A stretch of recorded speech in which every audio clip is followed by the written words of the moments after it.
Today I wanted to make a video talking about engine ice and see whether it really works or not. I've been reading a lot of stuff about this online. People say it's a game changer, proven to reduce operating temperatures, and some claim that it even makes them a better rider. So we're going to see if it lives to the hype, if it actually makes your bike run cooler, and how much different the temperatures are, and really whether it's worth the money. So let's get right into it. My current setup right now is pretty standard. I just use cheap old O'Reilly coolant.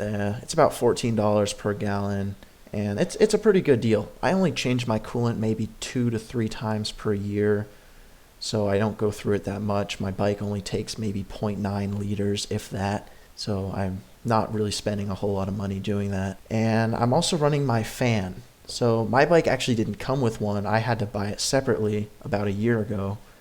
And that was a great investment. I really do like it. It has significantly brought down temperatures for tighter stuff. And I suggest everyone who lives in a warmer climate to get a fan because I love my fan. The next thing I did was adjusted my carburetor, and I used the JD jetting kit. There's a red needle that you can adjust to run for warmer temperatures, and that's what I have it set up right now. So it's set for 80 degrees Fahrenheit and above. How I'll be measuring the temperatures will be through my TrailTech Vapor tachometer, and what that has is a little copper pin that reads temperature ratings. And I know it's not going to be the most accurate, but it's going to be consistent, and we should get roughly in the ballpark of what the radiator temperature is running at. So I'm going to be doing 2 runs with 9 temperature checks, and I'll be reading the temperature right after each section. So once I ride on the road for 15 minutes or so, right before I get to the trailhead, I'll take a look at the temperature and write it down. And I wanted to get 9 temperature checks just so we get enough data. That way if we have any outliers, it kind of balances out and that it doesn't throw off our average. To make things as consistent as possible, I measured the air temperature on the morning I tested both runs, and it was approximately 74 degrees Fahrenheit. Both were completely cold as well, so they haven't been started prior. And this is all just to make sure we're running as fair as possible, so one doesn't have an advantage over the other. So the runs that I created, like road, moderate, hill, slow, fast, and idle, was all just to replicate a realistic dual sport journey. So you might be riding on the road for some time to reach the trailhead. You're not always going to be going super fast. You're not always going to be going super slow. So I just wanted to throw some variation in there to get it as realistic as possible. And starting off with the road section, I was actually really surprised how quickly the bike cools down once you get up to speed. The engine ice and regular coolant, they were both cooled significantly when cruising at around 50 miles an hour, and I just think that has to do with much more airflow through the radiator. So that was pretty nice that it stayed cool then.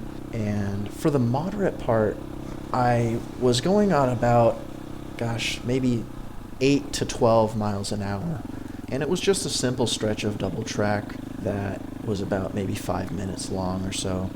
And then once I finished that, I immediately went to the hill climb. So the hill climb, I saw about a 10-degree temperature jump with both coolants. That seems to be very strenuous on the engine and the whole heating system because you're working the engine going up a hill, not much airflow. Once I reached the top, I recorded another moderate section. This was mostly descending down the hill area. I didn't really see that many temperature jumps. It actually cooled down slightly. Once I got to the bottom again, I recorded a slow section. So let me point this out. This isn't your average single track. There isn't actually any single track where I was.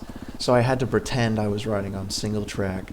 And what I did is I just rode very slowly throughout the wash for probably about a good 2 minutes or so.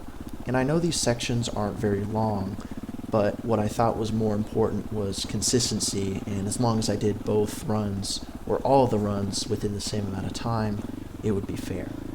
So I didn't feel like spending 50 minutes out on the trail to try both coolants. I thought, I could achieve the same in about 30 minutes. What surprised me the most was the fast sections and how much it cooled down the bike. So even on the trail, when you're hitting 30 to 40 miles an hour, you're really decreasing the temperature. So I guess that's one quick way to lower the heat. Once I got home, I let the bike idle for approximately 3 minutes, and this was just kind of a test to see how effectively it transfer heat with no airflow. So this is solely relying on the coolant itself.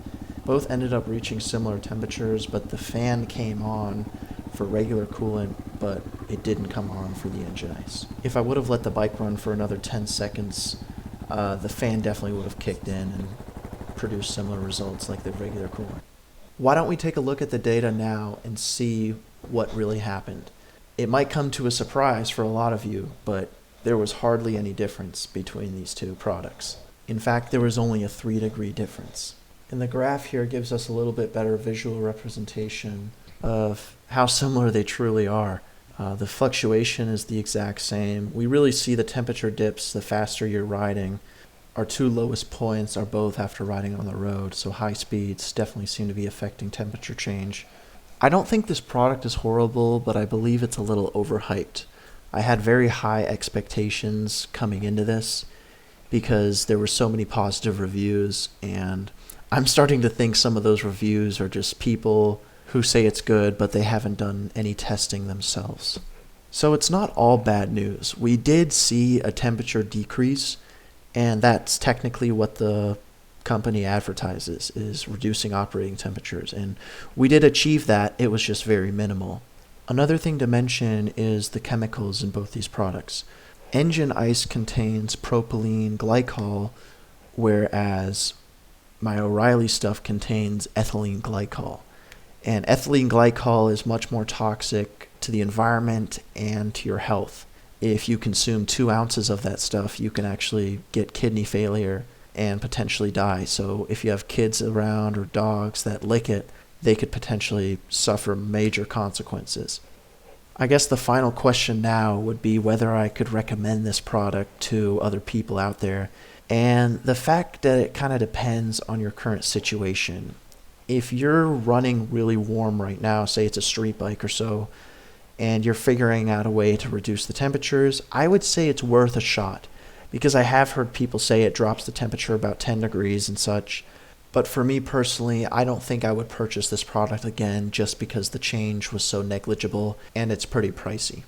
The good thing is I've never had overheating problems in the first place. This is just something I wanted to figure out and experiment on my own, whether to see if it makes a difference for me. Like I said, if you're having temperature problems with your machine and you want a solution that could possibly fix it, give it a shot. It might help, it might not. In the end, I think we can all agree that nothing is going to beat a fan on a motorcycle. For me, that's proven to be the most beneficial tool for cooling your system. It really just gets out all the heat, it provides airflow, and it's just, in my opinion, the best investment for cooling a dirt bike. If your bike doesn't already have a fan, get one installed, because I think it'll be way worth it, and it'll do a better job than any coolant out there on the market. I really hope you guys found this video useful. Let me know if you have any questions in the comments below. I know this probably wasn't the most scientific test out there, but there wasn't much information online that I could find, so I figured, hey, might as well create my own thing. Thank you so much for watching. I hope I was able to make an impact on your decision, and I wish you a great rest of your day. Thanks, guys.